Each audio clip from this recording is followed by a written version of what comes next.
Dzīves likums. Sveiki, draugi! Turpinām lasīt no Swami Kriyanandas apkopotiem Joganandas citātiem grāmatā Sevis atklāsmes esence. Un šodien lasam 6. nodaļu Dzīves likums. Pastāv fundamentāls dzīves likums. Atzīstot to, mēs saprotam, no kurienes rodas dzīvība un kur tā tiecas. Lai to atklātu, paskaties aiz cilvēku tuvākajiem mērķiem, ko viņi tiecas gal galā paveikt savās dzīvēs. Apsver dzīves galējo likteni, citiem vārdiem, tās augstāko attīstības potenciālu.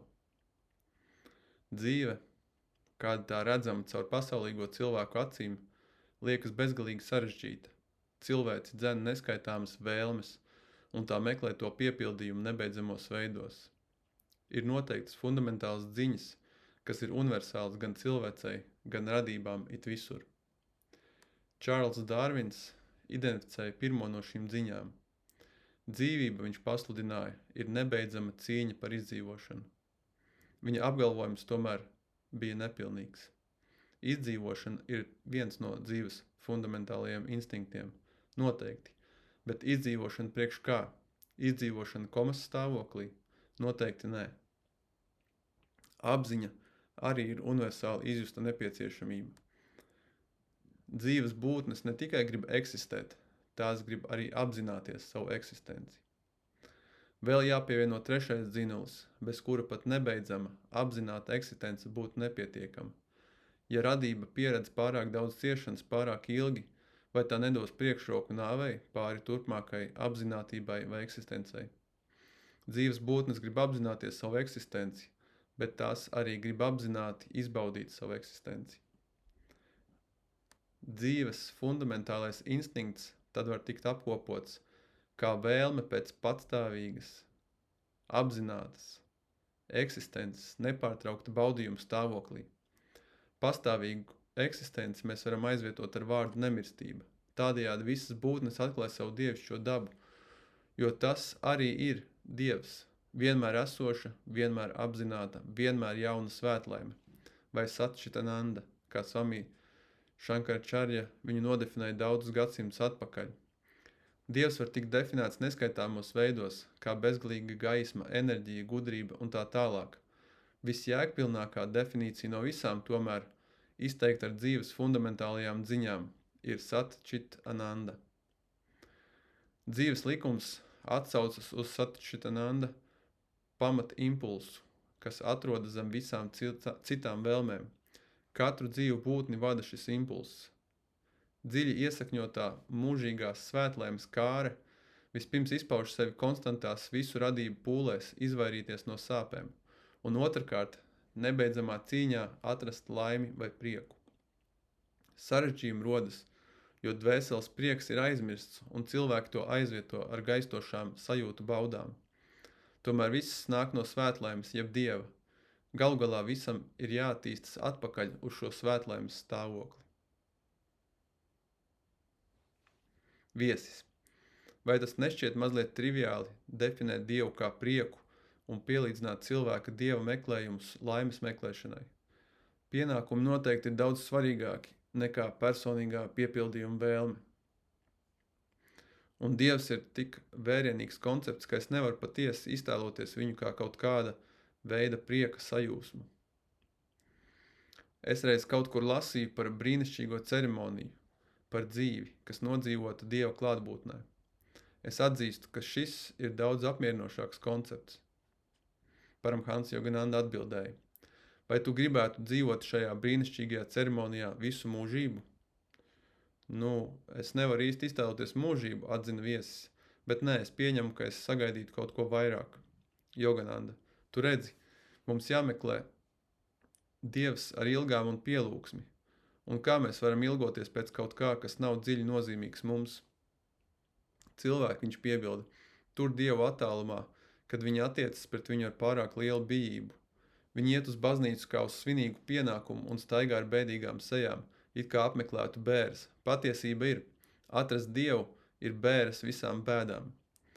Mūsu debesu tēva priekšā mums būtu jābūt kā maziem bērniem. Viņam tas patīk.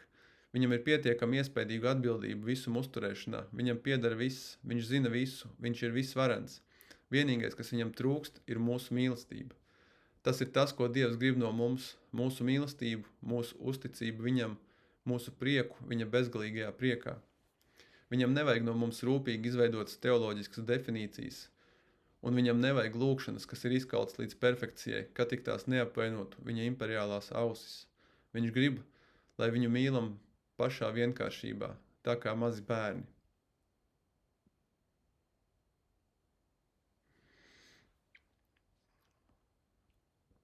Ar pasaulīgām atbildībām apgrūtināts vīrs vaicāja, kāda vieta ir pienākumiem ceļā uz iekšējo prieku? Šrī Jogananda atbildēja, dzīvot bezatbildīgi ir dzīvot priekš ego, nevis priekš Dieva. Jo lielāks personas uzsvars uz ego apmierināšanu, jo mazāka viņa patiesa prieka apzinātība. Izpildīt savus pienākumus dzīvē var nebūt viegli un var nebūt uzreiz baudāmi.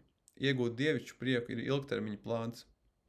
Cilvēkam ir jāizpilda savu dzīves pienākumi, nevis no tiem jāizvairās, ja viņš grib iegūt brīvību mūžībā. Kas ir ļaunums, vaicāja pielūdzējs. Ļaunums, atbildēja Jogananda, ir patiesa prieka probūtne. Tas to padara ļaunu, redzi. Citādi tu vari teikt, ka tīģeris paveic ļaunumu, nogalinot tā upuri. Nogalināt ir tīģera daba, ko tam devis Dievs. Dabas likumi ir bezpersoniski. Ļaunums parādās uz skatuves, kad kādam ir potenciāls iegūt iekšēju prieku. Viss, kas mūs šķir no tā dievišķā esamības stāvokļa, ir ļaunums priekš mums, jo tas attālina mūsu apzināšanos no tā, kas esam patiesībā, un no tā, ko patiesībā patiešām gribam dzīvē. Tādēļ arī svēto rakstu norādījumi pret kaisli, piemēram, un lepnumu. Baušļi ir priekš cilvēka labklājības, nevis Dieva apmierināšanas. Tie ir brīdinājumi nepiesardzīgajiem, ka, lai gan dažas attieksmes var sākotnēji šķist piepildošas, ceļa beigās katram, kas tām seko, ir nevis laime, bet sāpes. Dzīves likums veidots, lai mācītu mums, kā dzīvot harmonijā ar objektīvo dabu un mūsu patieso iekšējo dabu. Ja pieskarsies ar pirkstiem karstai plītī, tie apdegs. Sāpes, ko jutīsi, būs brīdinājums, ko daba izveidojusi, lai pasargātu tevi no sava ķermeņa savainošanas. Un ja izturēsies pret citiem nelaipni, tu saņemsi nelaipnību pretīm gan no citiem, gan no dzīves. Tava paša sirds turklāt kļūs sarukusi un sausa. Tādējādi daba brīdina cilvēkus, ka ar nelaipnību tie nodara vardarbību pret savu saskaņotību ar savu iekšējo sevi. Kad zinām, kāds ir šis likums un uzvedamies atbilstoši, mēs dzīvojam ilgstošā laimē, labā veselībā un perfektā harmonijā ar sevi un visu dzīvību.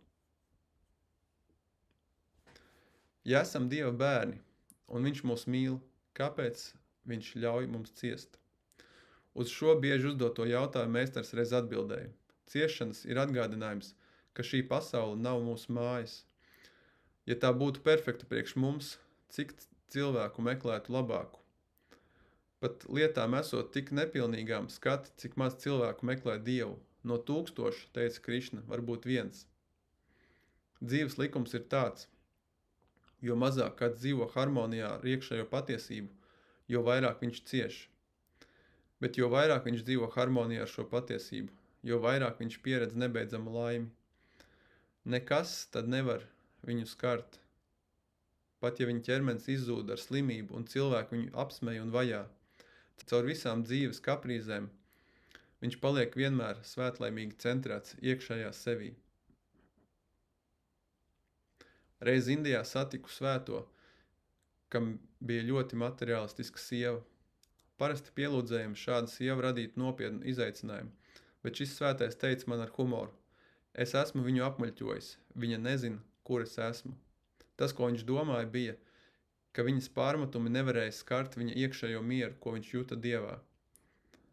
Pat lielas ārējas grūtības nevar tevi skart, ja esi iemācījies dzīvot vienmēr sevī iekšienē. Māceklis, kuru kādu dienu vajāja knišļi un mušas, kamēr viņš strādāja atpūtas mājas dārzā, izsaucās saniknots: Meistar, kāpēc šīs zemes mieru ir jātraucē tādiem kaitēkļiem? Ar smaidu meistars atbildēja: Tāds ir Dieva veids, kā mūs vienmēr saglabāt virzībā pie viņa.